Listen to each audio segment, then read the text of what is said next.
no sentido que as abas são colocadas para cima, como um chapéu normal, mas que durante um voo do balão número 5, né, da sua tentativa do dirigível número 5, há um princípio de incêndio no motor e o Santos Dumont apaga o incêndio com o único instrumento que ele tem às mãos, que é o chapéu.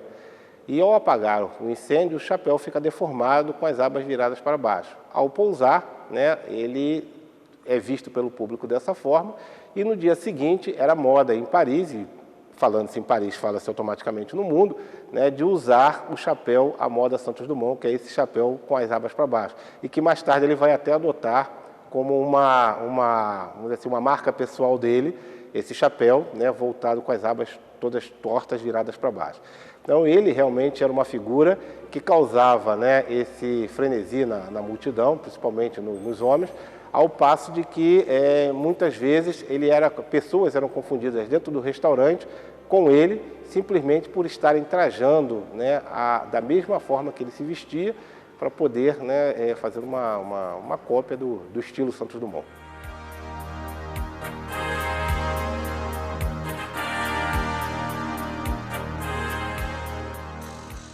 A primeira mulher a dirigir um balão foi a Ida da Costa, uma cubana que provavelmente engraçou-se pelo Santos Dumont. Ela visitou várias vezes o seu hangar em 1903 e Santos Dumont permitiu que ela voasse e dirigisse o balão sozinha. A família dela não queria que isso fosse divulgado, então isso não apareceu muito na época. O nome dela ficou meio escondido. Isso é uma das características, aí tem dois aspectos, da história de Santos Dumont.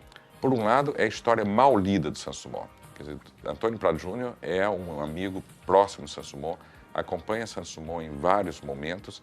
A dona Eglantina é uma pessoa da família, é amiga dele, ele corresponde-se sempre com a dona Eglantina e vivem 30 anos próximos, né?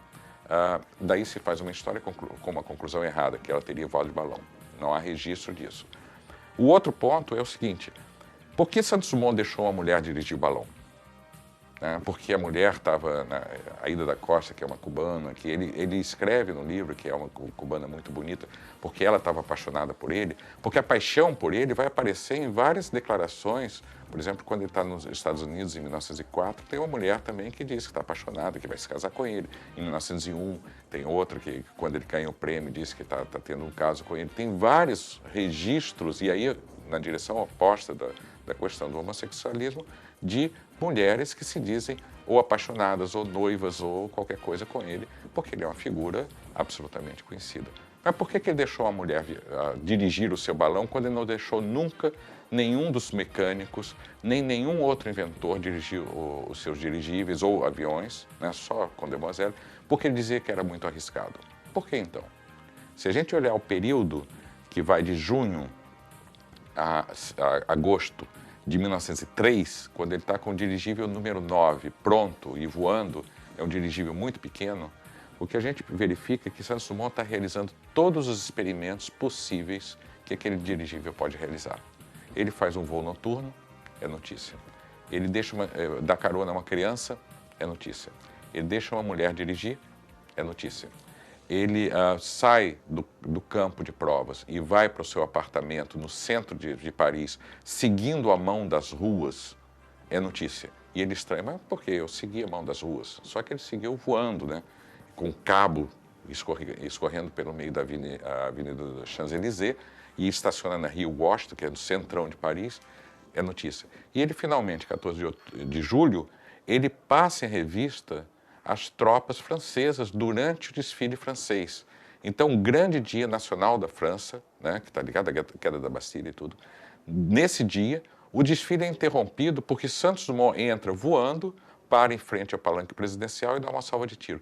É notícia, claro que é notícia no mundo inteiro. Quer dizer, então, o que a gente vê é que ele faz um percurso de demonstrações para mostrar que aquele invento dele é prático, é seguro, é importante. E em um mês ele cobre tudo. E quando chega em agosto, final de agosto, ele embarca para o Brasil. E chega no Brasil no dia 7 de setembro. Então, a comemoração da independência do Brasil de 1903 é mais voltada à chegada de Santos Dumont do que à independência.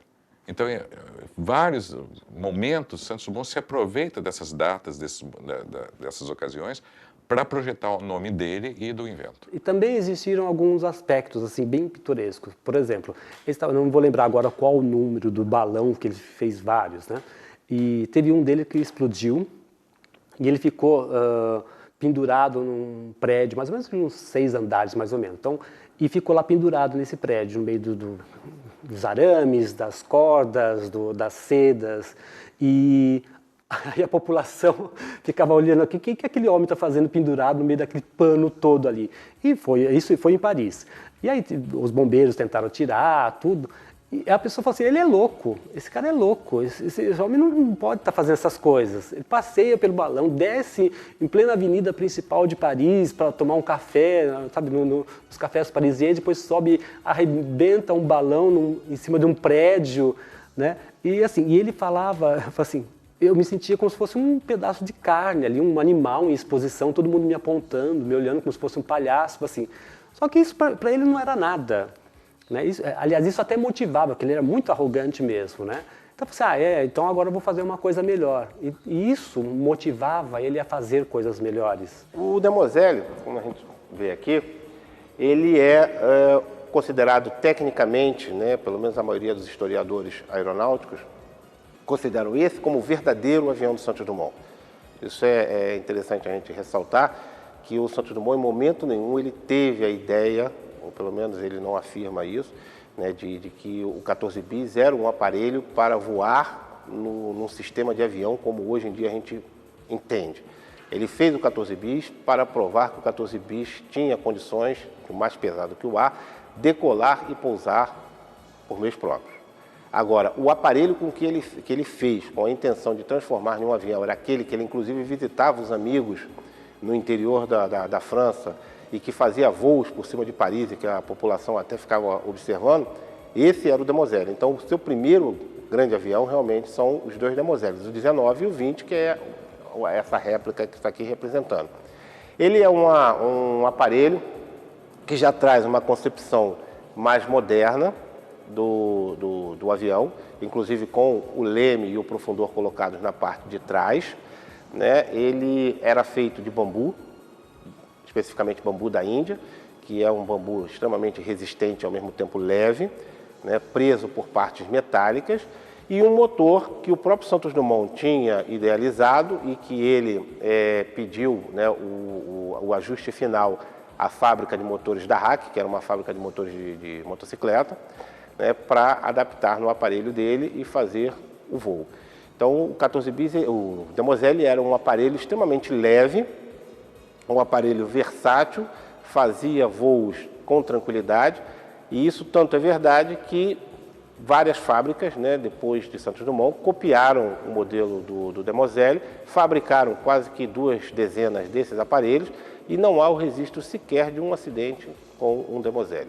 Esse é o primeiro aparelho mais pesado que o ar que Santos Dumont fez, que tem a finalidade de provar, né, a possibilidade de um voo desse tipo de aparelho. Então ele não tinha a menor pretensão de fazê-lo um aparelho que voasse com grandes distâncias ou que fizesse voos, né, de manobras mais arriscadas. Então a finalidade dele basicamente era essa, de provar a existência, a possibilidade de um aparelho mais pesado que o ar decolar. Ele é uma associação de outros inventos, como por exemplo as células de Hargrave, que são esses painéis quadrados, que ele associou para fazer toda a estrutura do avião. Aqui na frente nós temos o Canard, que é o sistema de controle de profundidade, quer dizer, que faz o avião subir e descer, e que é interessante porque os aviões modernos de guerra, alguns deles utilizam o sistema de Canard no seu sistema de voo. E uma coisa interessante para se mostrar é a questão do voo do próprio 14 bis, que voa nesse sentido, com a parte do leme colocada na frente do avião.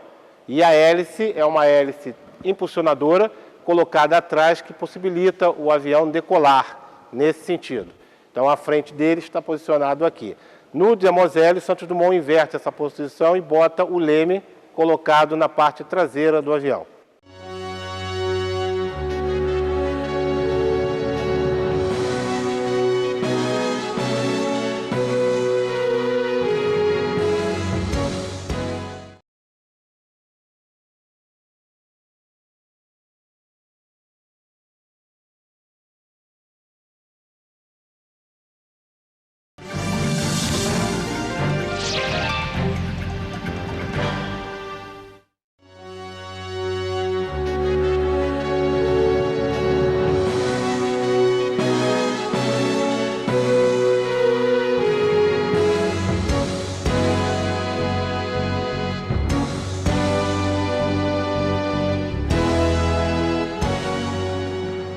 Esse museu aqui é fruto da parceria entre a Fundação Santos Dumont, a Base Aérea de São Paulo e a Prefeitura de Guarulhos. A Base Aérea cedeu o local, a Prefeitura adequou o local para ser construído um museu aqui e a gente trouxe nossas peças e fez a exposição. A Fundação aqui ela tem o acervo dela e ela é responsável pelo andamento do museu. Tem como, por exemplo, o Demoiselle, número 21, que Santos Dumont voou, que é, se não a única, uma das únicas existentes ainda hoje em dia. E aqui é um pacote de bambus indianos que Santos Dumont usava nos dirigíveis e nos aeroplanos. Ele usava bambus indianos porque eram leves e resistentes. Aqui nós temos a corda guia, original do dirigível número 5. Santos Dumont usava para amortecer a queda e para aterrissar. Todos os dirigíveis possuem uma corda dessa. E aqui nós temos o Anacelle do Balão Brasil, que também é original. Santos Dumont ficava aqui dentro desse cesto.